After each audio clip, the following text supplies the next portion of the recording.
Menjadi seorang bos tu memanglah best, tapi banyak tanggungjawab. Jadi apa jenis perniagaan yang kita ada? Kita ada dua. Satu, pemilikan tunggal. Yang kedua, kongsian. Jadi yang mana satu? Belum tu, Perlukan untuk menjadi seorang usahawan. yang pertama adalah ilmu kepimpinan dan kemantapan diri. Yang kedua adalah ilmu berkenaan dengan industri yang kita cuburi. Ilmu yang ketiga adalah ilmu pengurusan perniagaan. Dan ilmu yang keempat adalah ilmu pengurusan. Video ni saya tujukan kepada student-student, kepada adik-adik yang memang niat untuk memulakan perniagaan setelah selesai pengajian peringkat ijazah sarjana. Okey, waktu saya belajar dulu okey, saya tak ada niat untuk menjadi seorang usahawan pun. Saya memang niat untuk bekerja selepas saya habis belajar. Okey, jadi saya tahu ada student yang masih tak pasti nak buat apa, ada yang memang dah bernekat untuk bekerja dan ada yang nak bekerja dulu kemudian nak memulakan perniagaan, dan ada yang nak meneruskan perniagaan yang ibu bapa dah buat, dan juga ada yang nak memulakan perniagaan daripada kosong.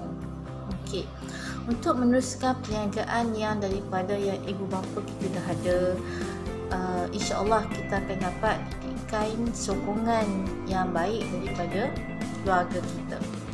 Okey, untuk yang nak bekerja sendiri, bagus, boleh mengambil masa untuk menimba pengalaman.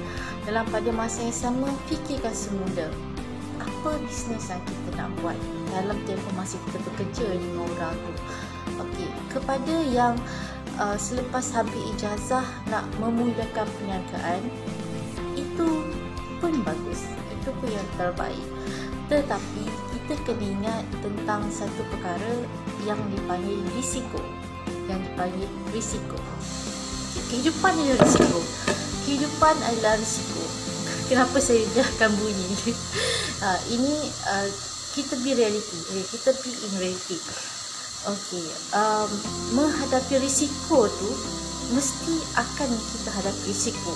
Apa yang kita boleh buat cuma kita mengurangkan risiko. Yang kedua, persediaan menghadapi risiko.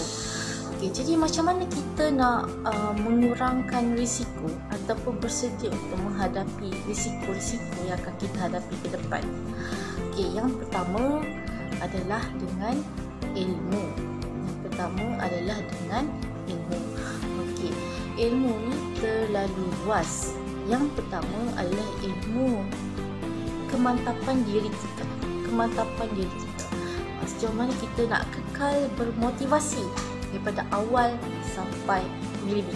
Okay. Memulakan perniagaan itu mudah, tetapi untuk kita maintain agak mencabar. Okay. Jadi kalau kita selepas setahun kita masih ada, alhamdulillah. Kalau selepas 3 tahun perniagaan kita masih berjalan, alhamdulillah. Okay, kita boleh kekal lama, insya-Allah. Okay, yang kedua adalah ilmu berkenaan dengan industri yang kita nak jalankan perniagaan. Kalau kita nak buat perniagaan makanan, at least kita kena pandai masak, ataupun kita tahu membezakan antara makanan yang sedap dengan yang tak sedap. Okey, kalau kita nak buat perniagaan dalam bidang pengangkutan, kita kena tahu selok-belok jenis-jenis pengangkutan yang ada. Kalau kita nak buat perniagaan dalam bidang construction, okay, at least salah seorang daripada partner kita kena ada pengetahuan dalam kejuruteraan awam. Macam itu juga kita nak buat bisnes elektrik, kena salah seorang kawan kita pandai tentang elektrik, aircon dan sebagainya. Yang ketiga adalah ilmu berkenaan dengan pengurusan perniagaan. Okay, pengurusan perniagaan ini besar, sebab tu kita ada BBA, Bachelor in Business Administration.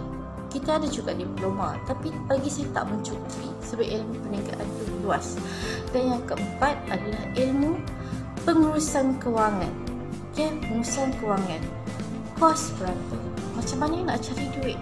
macam mana nak jual, macam mana kita nak simpan duit, macam kita nak rotate duit, okay? Macam mana kita nak gandakan duit kita, nak beranakkan duit kita, apa investment yang terbaik untuk kita buat, berapa lama kita akan dapat ROI, return daripada investment yang kita buat.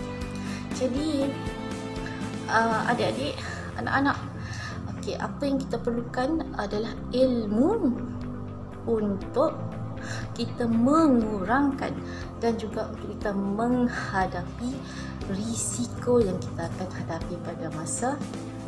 Saya sentiasa mengalu-alukan pandangan. Mungkin pandangan saya ada salah ataupun tak kena, tak sesuai dengan sesuatu jenis perniagaan. Okey, baik. Jadi saya nak sambung untuk anak-anak, untuk adik-adik. Okey, macam mana bila kita nak memulakan perniagaan, kita perlulah merendahkan risiko. Jadi apa yang saya cadangkan, jangan kita mulakan perniagaan dengan satu pinjaman yang besar. Lebih baik kalau kita ada satu simpanan wang kecemasan. Okey. Jadi apa yang kita boleh buat untuk membina kita punya tabungan kecemasan tu, kita kena bekerja dulu. Dalam pada masa yang sama kita buat kerja-kerja part time. Tetapi kerja-kerja part time tu mengarah kepada perniagaan yang kita nak buat. Okey.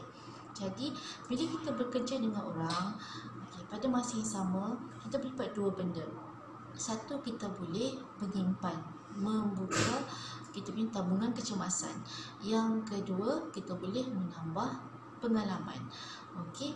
Jadi contohnya sekarang kita ni pelajar dalam bidang pengurusan pelancongan. Okay, pelancongan. Kemudian kita ada cita-cita nak buka syarikat pelancongan. Okey, bila kita dah habis belajar, apa salahnya kita pergi bekerja dengan mana-mana syarikat ejen pelancongan? Tak apalah kalau kita jadi tourist guide pun, kita jadi kerani ke dulu. Janji kita ambil masa untuk kita tengok macam mana industri itu berjalan, untuk kita fahamkan keadaan industri yang sedia ada. Jadi pada saya, janganlah kita tergesa-gesa untuk membuat satu pinjaman perniagaan yang besar, melainkan kewangan itu datang daripada sumber seperti mak ayah. Tetapi kita bekerja dengan orang.